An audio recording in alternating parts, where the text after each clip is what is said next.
let's take a quick peek at our song harmonizer tool. Say you just tell it essentially what key you're in. You're in the key of C. Even if you don't know anything about music, you can just match up the key signature that you see on a piece of paper. You're in the key of C. And then you just simply tell it what bass note you want in the chord, or what melody note in the song is on the paper that you're trying to harmonize on.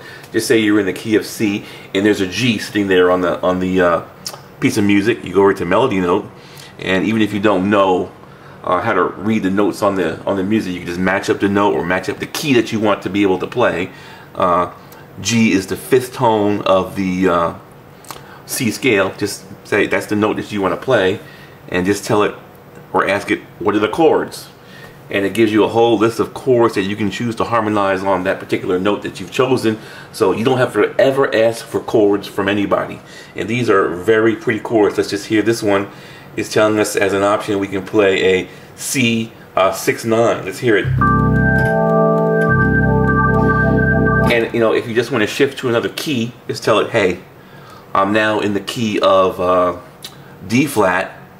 When you change the key, it automatically adjusts everything. The melody note in the key of C, it automatically becomes an A flat. You don't have to tell it, and it says, okay, what's the chord? Now the chord is a D flat 6/9. We have a new chord there that we can play just by saying we've shifted to a new key. Okay, pretty chord. Now here's a really nice feature we just added. That's kind of a jazzy chord. Say you're in a different genre. Say you're in set chord genre, jazz chords, preaching chords, pop and rock chords, beginner chords. You just kind of tell it what genre you want to be in. So we just heard a kind of a jazzy chord that has the 5 on top, which is an A flat. Now say you want to be in a different genre. Say you're into church and you want to use a preaching chord, and just ask it, okay, what are the chords now? Now we got a whole different set of chords that we can play. This one has the, again, it has the A flat on top, and this one has a more of a churchy sound. So we're really excited about that new feature that we just added.